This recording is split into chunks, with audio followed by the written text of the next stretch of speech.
Welcome to Choice Classic Radio. Like us on Facebook, subscribe to us on YouTube, and help keep this show alive by donating at choiceclassicradio.com.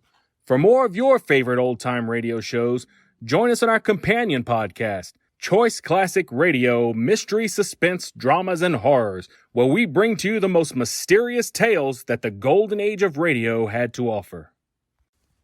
And now, with over 200 episodes made, originally airing on NBC Radio Network from 1944 to 1950, we bring to you Boston Blackie.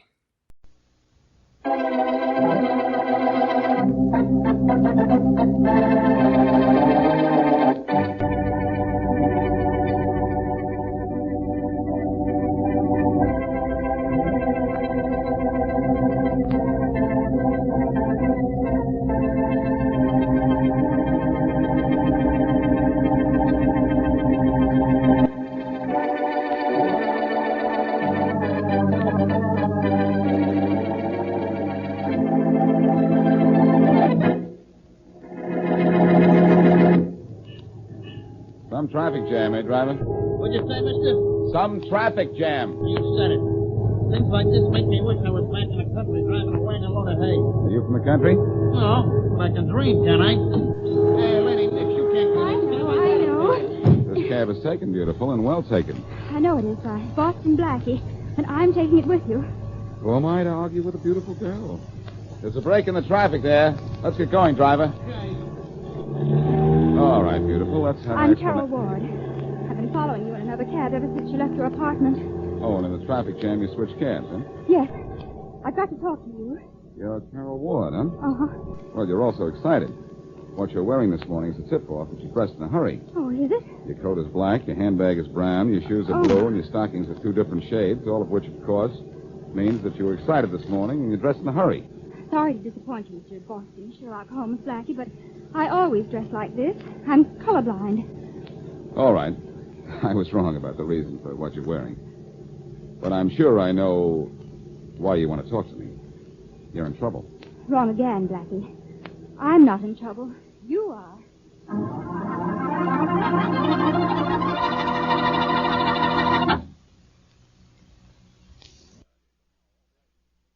As Boston Blackie, enemy to those who make him an enemy, friend to those who have no friend.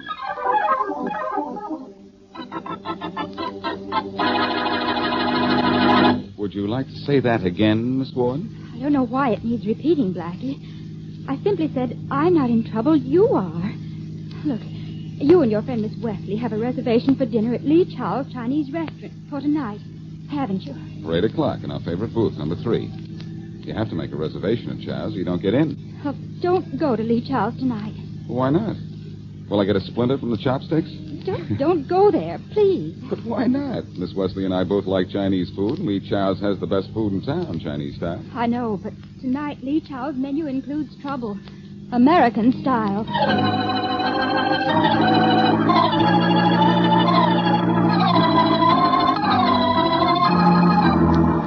Blackie, maybe that Miss Ward knew what she was talking about. Let's not go in. I'll tell you something, Mary. Before Miss Ward came to see me, I was thinking of canceling our reservations here and taking you to McGoldrick's for steak. Oh, why didn't you? I was going to, until I was warned not to come to Lee Chow's. Then I just had to come.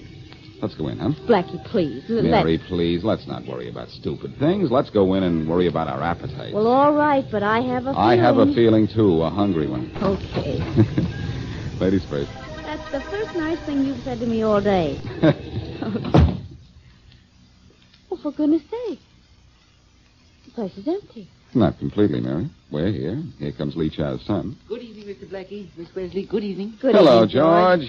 Where is everybody? It's the most strange thing. Everybody is late tonight with the exception of you and Miss Wesley. Oh, we're always on time for your food, George. Thank you, Miss Wesley. You are most kind. Where's your dad, George?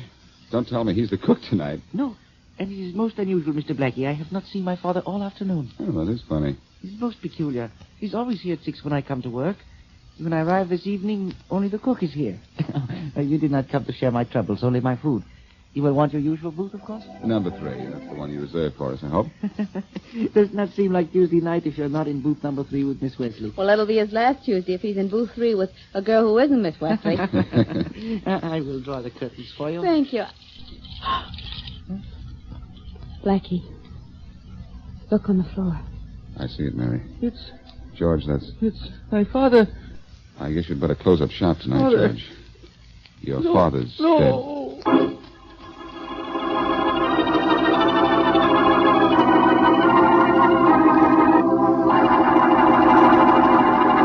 Is everything just the way it was, Blackie? Just as it was, Faraday. You didn't touch anything. Only the body, Faraday. See if it was dead, then the telephone to call you up. You, know the dead man? Yes, he's Lee Chow. He owned the place. Well, he doesn't own anything anymore. George, I guess this place will go to you now, won't it? Yes, it will. My father's only living son. What happened to the others, Chow? There was only one other. He was a member of Armed Forces of the United States. Killed in Germany. Oh, too bad. Sorry to hear that. Who do you think could have killed your father, George? I mean, who was his enemy? My father had many friends, but no enemies. Then I guess we'll have to see his friends about this. You're not seeing anybody, Blackie. But you're going to let me help you on this, aren't you, Faraday? After all, I found the body. That's why I'm taking over from here. Oh, now, Faraday, don't tell me this is going to be that old routine again. You're not trying to say that just because I found the body, I'm the killer. No, but you're coming to headquarters as a material witness. I think I know who my killer is. You're looking at me, Inspector Faraday. Sure. I look at everything when I'm on a murder case. The restaurant was empty when Blackie came in here. Why? All tables and booths are reserved. All parties are late with the exception of Mr. Blackie and Miss Wesley. Okay, Chow. I want you at headquarters for questioning. But I think you're in the clear. Then I'm your chief suspect? Don't be so conceited, Blackie. You're not my chief anything, except nuisance. It is permitted to answer the telephone, Inspector. Yeah, go ahead, Chow. Thank you. Lee Charles, good evening. Hello. Is Boston Blackie there? Yes, one moment, please. It's a call for Mr. Blackie. Thanks, George. Probably Mary calling wait to see before what... you answer that, Blackie. What's the matter, Faraday? Just wait. George, does that phone have an extension? Yes, Inspector, on the reservation desk over there. Thanks. All right, Blackie, you can take that call, but not till I say I'm ready. Aren't you clever, Faraday? All you're going to do is hear Mary say she's worried about me. Yeah? Well, I'm listening in, just in case she says something else. Okay, Blackie, you can take the phone from George now. Thank you, teacher. Here's this, Mr. Blackie. Thanks, George. Hello. Hello, Blackie. Yes? This is a friend. Hello, friend. What's friendly? Thanks, Blackie. Thanks a lot Thanks? For what? for the job you did. Hey, listen, what's the It idea? was a What? great job, Blackie. None of the gang could have done it better. Hey, now, wait a minute. Hello? Hello? Hello? Hello is right, Blackie. I think you and I are going to say hello to headquarters. Put that receiver down. Now, listen, Faraday, I know what you're thinking, but it's I know all... what you're going to say, Blackie. You're being framed. Isn't it obvious that I am? You look good in a frame, Blackie. But you're going to look better in a cell. Come on.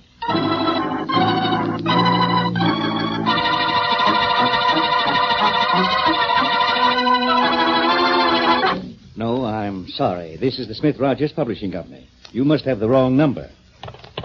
Yes, now you were saying, Rogers. And I'm a little upset, Smith. Aren't we delaying our publication an awfully long time? Yes, we are. But you yourself know how difficult it is to get paper. Yes, I know. And I haven't as yet been able to make a suitable contract with a printing house. But we must, Smith, and soon. We will, Rogers, we will. But we have to do this thing right if we expect to make a reasonable profit out of it. I'm not interested in the money I'll make on this, Smith, and you know it.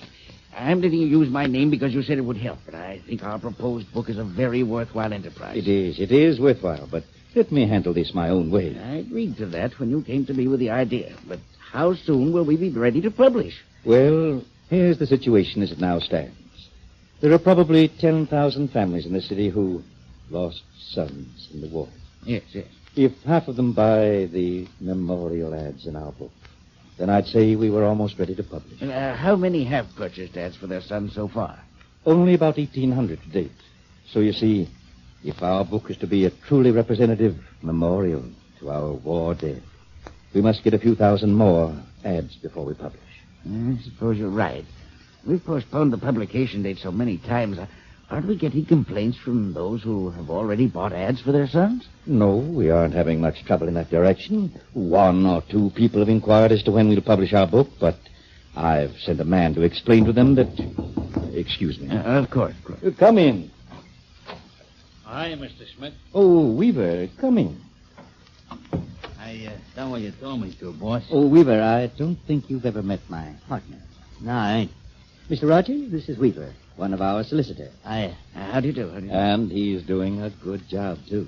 I done a great job a couple hours ago, Smith. I took care of that Lee Chow guy just like you told me. Yes, that's fine, You Weaver. Now, took care of him, Weaver? It sounds as if you do business in a rather unfriendly way. you don't understand, Rogers. Weaver has a... What the boss means, Rogers, is I get what I want out of a guy. Or I give him what's good for him. Weaver, that'll be all. What's the matter, boss? What are you sore for? You told me to kill a guy, and I done just like you says I should. You did what? Knocked the guy off. He was griping so much that we Weaver, were... come outside with me a minute. Well, okay, boss, but what are you so You sore killed a man. You killed... Smith, I don't understand this. Don't at get all. excited, Rogers. It isn't what you think at all. I'll explain in just a minute. You certainly will. Outside, Weaver. Okay, boss, but... I'll be right with you, Rogers. Boss, what's the matter? Just answer a few questions, Weaver. Did you kill Lee Chow? Sure, boss. He was complaining about not seeing the book yet, wasn't he? What did you do? Well, first I plugged the guy. Yes. Then I calls up all the parties what got reservations in the joint and cancels them. Uh-huh. But I don't call Boston Blackie and cancel his. So when Blackie gets to Chow's, he's the only one in the joint.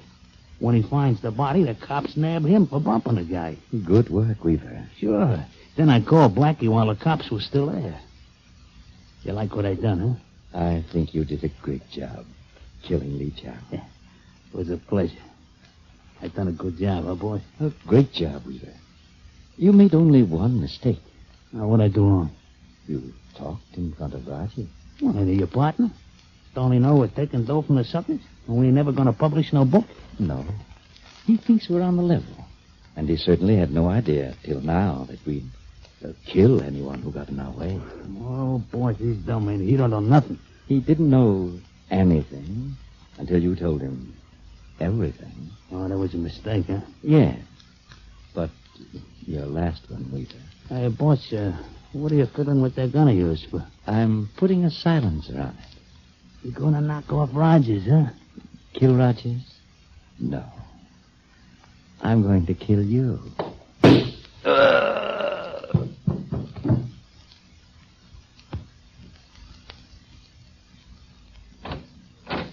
Now, Rogers, where were we?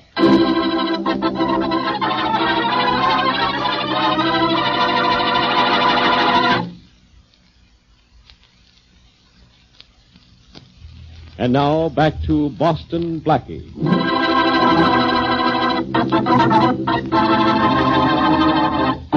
Blackie and Mary Wesley have a reservation for dinner at Lee Chow's. But a mysterious Carol Ward warns Blackie not to go to the Chinese restaurant. So Blackie goes. There, he finds the restaurant empty and Lee Chow murdered. While Faraday is investigating, Blackie receives a phone call congratulating him on a fine job. Meanwhile, Lee Chow's real killer is himself shot and killed by his boss. As we return to our story, the boss's partner, Rogers, is telling Carol Ward about the death of Lee Chow and Lee Chow's killer. I just had to come up and see you inasmuch as you work with Smith and me, Miss Ward, even though I know it's terribly late at night. Well, that's all right, Mr. Rogers. I was awake when you called me. I'm very glad you said you would see me because I just had to talk to someone, and you're the only one I feel I can trust. Well, what's the matter? Miss Ward, I'm certain you'll be as appalled by this as I was. But Mr. Smith ordered one of our salesmen to kill a client of ours who was complaining. What? Yes, a man named Lee Chow was shot and killed by one of our men, a fellow named Weaver. Weaver killed somebody? Why? It seems like this Lee Chow was complaining that we were delaying the publication of our book too long. Yes, I know we're delaying, of course, but... there's a reason for the delay, but we don't kill clients who complain. Mr. Rogers, Yes. you're sure that Weaver killed Lee Chow? Yes, the worst of it is that Smith, my own business partner, ordered this Weaver to kill him. What? And worse yet, Miss Ward, I'm afraid Smith has now killed this fellow Weaver. Oh, good heavens. Well, Miss Ward, we aren't in legitimate enterprise dealing with businessmen. We're mixed up with a gang of cutthroats and killers. Oh, well, what do you think we ought to do? Call the police, of course. Do you think it's safe? If this man Smith has killed 2 people already, he'll think nothing of killing 2 more. If we can get to the police at once, we'll be safe. Yes, I guess you're right. Smith didn't follow you here, did he? No, I made sure no one followed me. I'm sure Smith doesn't suspect we're doing this. Well, I guess you're right.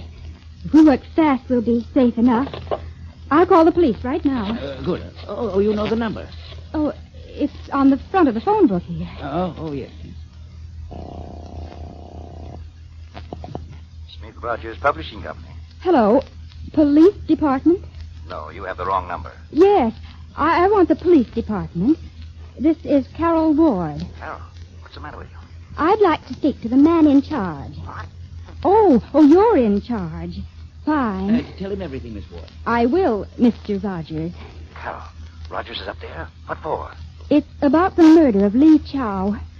I know who killed him. What? Who told me, did you say? Well, You can tell him it's all right. Mr. Rogers told me all about it. He's here now. He knows who killed Lee Chow. A man named Weaver. And he knows that Weaver is dead, too. A man named Smith killed him. Well, that's dirty. He's going to the police, is he? Yes. If we both come right down if you want us to. Or would you rather come up here and talk to us? Hold him there, Carol. I'll be up right away. You'll send your man up right away? Yes, Carol. Keep him busy till I get there. I will. Goodbye. Are the police coming up here, Miss Ward? I'm worried. In a few minutes, you'll have nothing to worry about, Mr. Rogers. Believe me.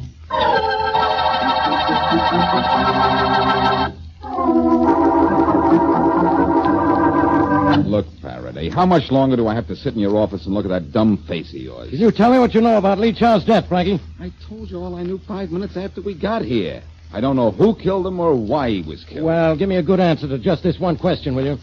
Why did you find the body? Because I was the first one in the restaurant. Ah, you've said that before. Well, it's the truth. All right, answer this. Why did that friend call you up and say you did a nice job? To frame me, of course. Find him, Faraday, and you'll find the clue to Lee Chow's killer. Yeah? Inspector. Get out of here, Rollins. Can't you see I'm busy? Yes, Rollins, he's busy as usual and getting nowhere as usual. Quiet, Blackie. You mean it, Inspector? I mean it. Fine. Now, don't complain when I won't talk. You'll talk. You'll never get out of here. Rollins, are you still standing there? Yes, Inspector, and I think I have something you ought to know about. All right. Make it brief. Mrs. Charles Rogers just called up, said her husband is missing.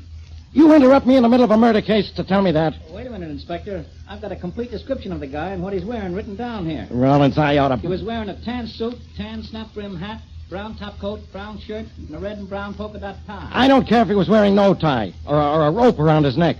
I'm investigating a murder, and you have the nerve to come in here and... Listen, Inspector, here's the thing that's important. No. This Mr. Rogers' wife says when she last heard from him, he was going up to see Boston Blackie. What? Going up to see me? Yeah, to see you, Blackie. And his wife's afraid something's happened to him. Well, nothing's happened to him. I haven't been in my apartment all night. He's probably just up there waiting for me. Come on, Blackie. We're going up to your apartment. We don't want to have this missing guy missing any longer.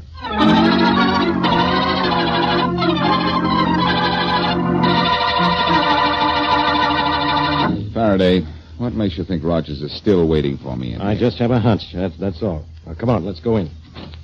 Faraday, one of these days your hunches are going to bend you double. After you. Mm-hmm. See? I told you you'd still be here. Well, what do you know? I'm asleep on my best couch, too. Hey, Rogers, wake up. Sure, that guy sleeps like a dead man, Blackie. It seems to me as Hold if... it, Faraday. He sleeps like a dead man because he is a dead man. Look at that bullet wound. Uh-oh. Well, this is one you can't blame on me. I've never seen this guy before or heard of him. And I've been in your office most of the night. Yes, I know. This guy hasn't been dead more than a half hour. So I wonder if he's really the missing man. Looks as if he is to me, Faraday. He answers his wife's description. Tan suit, tan snap-brim hat, brown top coat, brown shirt, and green and brown polka dot tie. Yeah, it fits all right. Well, I guess I'll have to call Mrs. Wait a Rogers. minute, Faraday. Hmm? Do you have Rogers' description that Rawlins wrote down for you? Sure. Here. Top page on this pad. Let me see it. Thanks. Well, the description fits. Guess I'll call headquarters and have Mrs. Rogers... Hold it, Faraday. The description doesn't fit. Not quite. What do you mean, not quite? According to the Rawlins note, Mrs. Rogers described her husband's tie as being red and brown polka dots. Look at it, Faraday. It's green and brown polka dots. So what? Maybe Mrs. Rogers is colorblind. Maybe. but someone I know is definitely colorblind. Carol Ward. Faraday, when we found Roger's body here, I didn't think it had any connection with Lee Chow's murder. But now I do. And the connection is a girl named Carol Ward.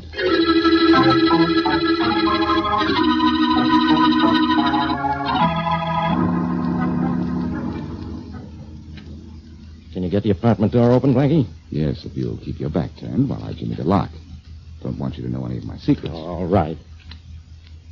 Are you sure this is Carol Ward's apartment? Well, we found Roger's address in his wallet and Carol Ward's telephone number on the desk pad at his house. Your telephone cross file says... Okay. I guess we're at the right place. The door's as good as open, Faraday. Now it is open. We've got to go in carefully. Someone might be waiting for us in here. I doubt it, Faraday. I made enough noise jimmying the lock to send anyone here out the window. Yeah, I guess you did. I wonder where the light switch is. I think I have it. There. Thanks to me and Mr. Edison, we can see what we're doing. Yeah? What are we doing? Waiting. And with the door open, too. I think we'd better close it. Yeah, sure. You know, Faraday, I have a hunch Rogers was killed in this apartment and then taken over to mine. Yeah? What makes you think so? Just a hunch, that's all. Maybe if we look around the... Oh, somebody's coming. Let me handle this. Hi, Faraday. I'll be behind these curtains here. Hello.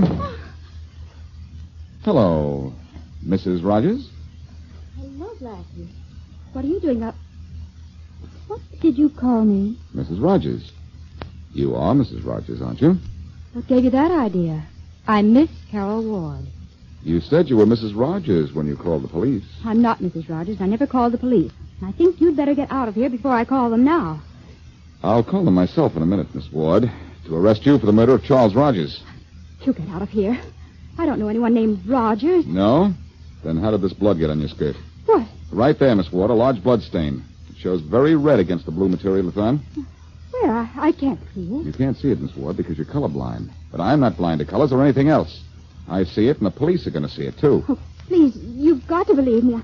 I didn't kill Rogers. Smith did. Who's Smith? My boss. He killed Weaver, too. That's why he had to kill Rogers. Rogers was going to the police to tell them about Smith. All right. Smith killed Rogers. Who's this fellow Weaver? He killed Lee Chow. Why? Smith told him to keep Chow from going to the police. Smith's the one you want. I knew he ordered Chow to be killed, and I know he killed Weaver. I saw him kill Rogers, but I had nothing to do with any of the death.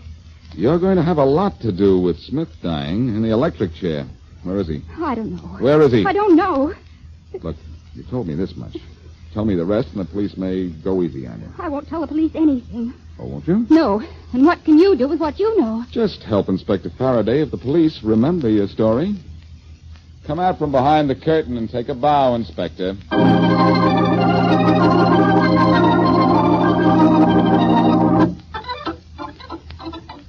Daddy Blackie, tell me a story.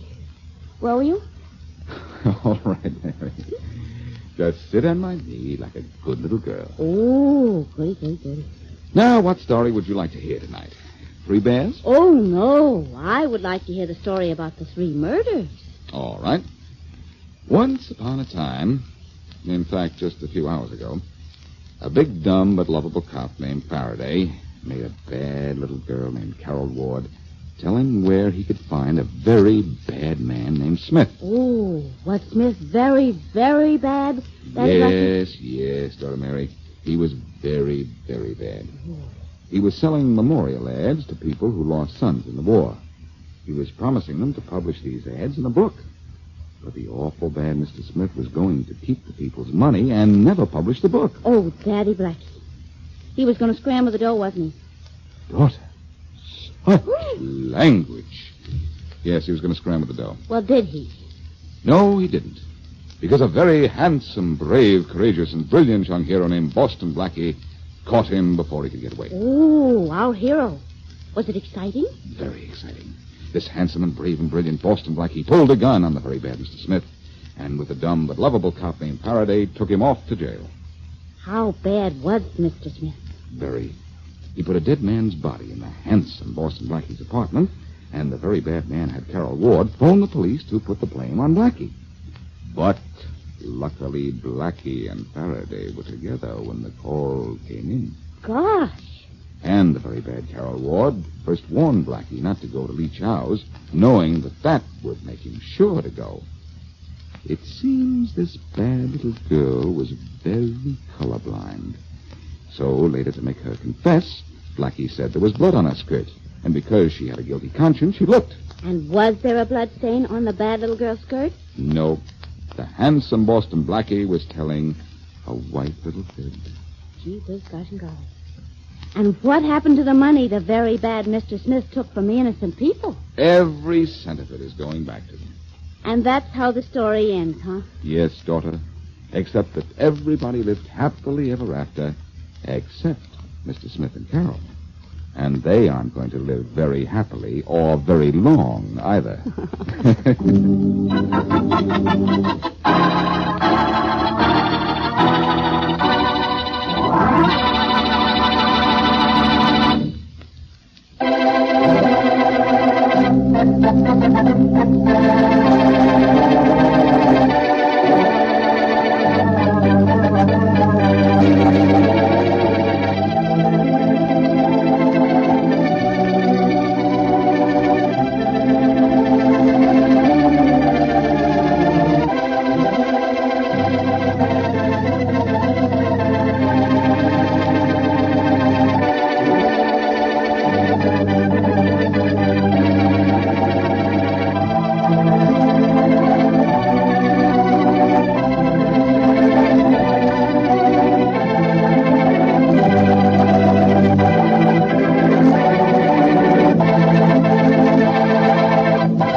That concludes today's episode. We'd like to thank you and remind you to donate at choiceclassicradio.com. Remember, your donations make episodes like this possible.